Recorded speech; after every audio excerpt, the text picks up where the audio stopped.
name is Lucia Dallum, and I'm an ESL teacher here at Pre-K for SA North. When students arrive in the morning, we greet them with a hug, a smile, a handshake, or even a fist bump.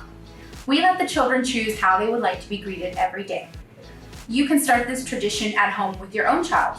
When you're ready to start the day, give your child one of the options mentioned or have them come up with their own. Your child might have a different way of saying hello. They might want to do a double air high five or maybe even just a simple elbow bump. Let your child be as creative as they'd like to be and enjoy your new tradition with your child. During Message Board, that's a time where we all come together as a community to discuss important messages and events that will happen throughout the day.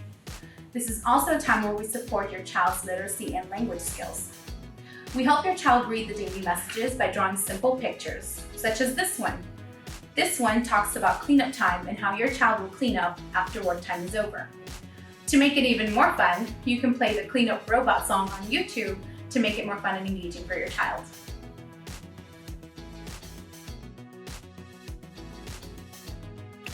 Hello, my name is Chaka Burrows. I'm an instructional specialist here at Pre-K for SA North. Today I want to talk to you about a part of our daily routine called mealtime. Here at Pre-K for SA, our children engage in breakfast time, lunchtime, and snack time with their classmates and their teachers. During these times, we encourage the students to be independent by setting a table for themselves and their classmates.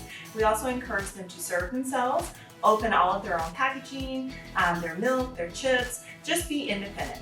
At the end of the meal, they also clear the table and clean the table to assist in their classroom environment. As teachers, to support them during mealtime, we engage in some skills that will help develop their language and communication by asking open-ended questions and referring to activities that they may have participated in throughout the day. At home, you can recreate this part of our instructional day by allowing your child to help set the table, clear the table, even involve them in preparing meals and snacks.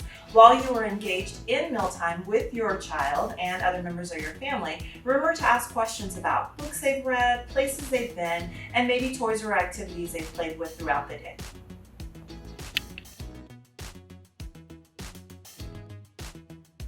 During planning time, we meet in our small group.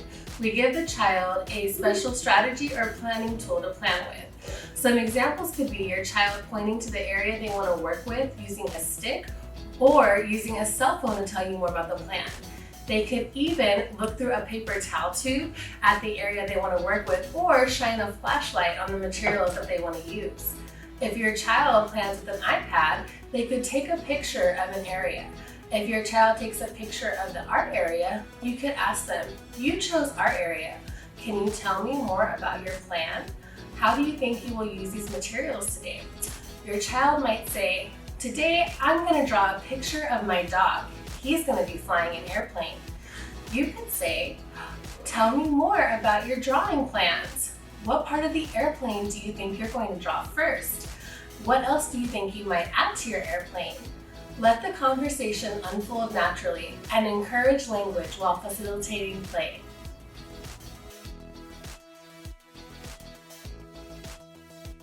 Another part of our daily routine is cleanup time. Here at Pre-K for SA, teachers plan cleanup time strategies and activities along with the other parts of our daily routine. Some of the ways that you can encourage your child to clean up is by using different types of tangible objects or music, instrumental music, or even music with words to support them as they clean up. Some tools that you can use are shopping bags. Encourage your children to collect certain types of items and return them to their space where they're playing. You can also use the idea of different characters, such as cleaning up like robots, cleaning up like different or favorite animals as a strategy for cleaning up, or you can use some support from YouTube, such as the Cleanup Robot song or the Mission Impossible countdown timer that you have access to. Cleanup is a very important part of the day because it not only is an important part of our find, use, and return cycle in our classrooms, but it also teaches children important skills such as sorting, separating, and learning to read signs and labels.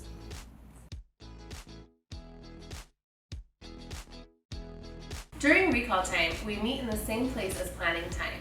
We will give your child a special tool or strategy to recall with. Recall time is your child's chance to share what they did during work time.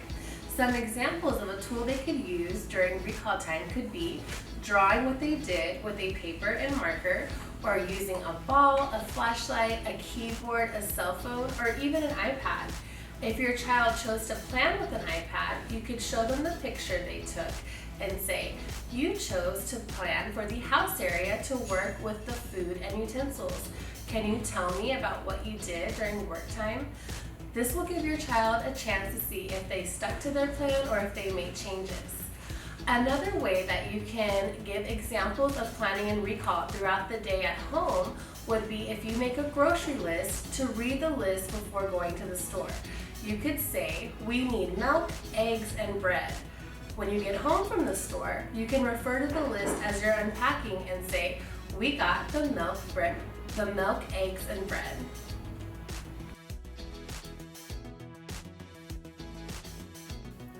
Another part of our daily routine is small group time.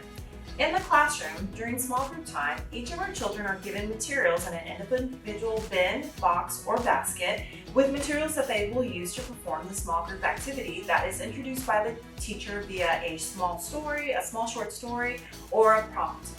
Once the students have their material, they take them out and they interact with them in a variety of ways. Some of them will be supported by the prompt the teacher gave, or your child or student may veer off and do something independently with those same materials.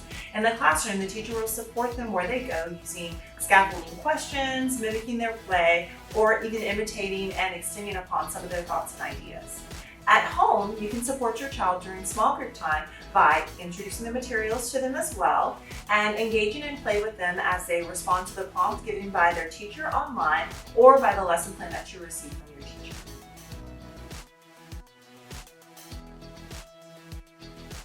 Hi, my name is Trillian Flores, and I'd like to tell you a little bit about large group.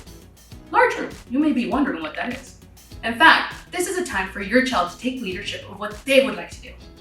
For instance, say scarf dancing.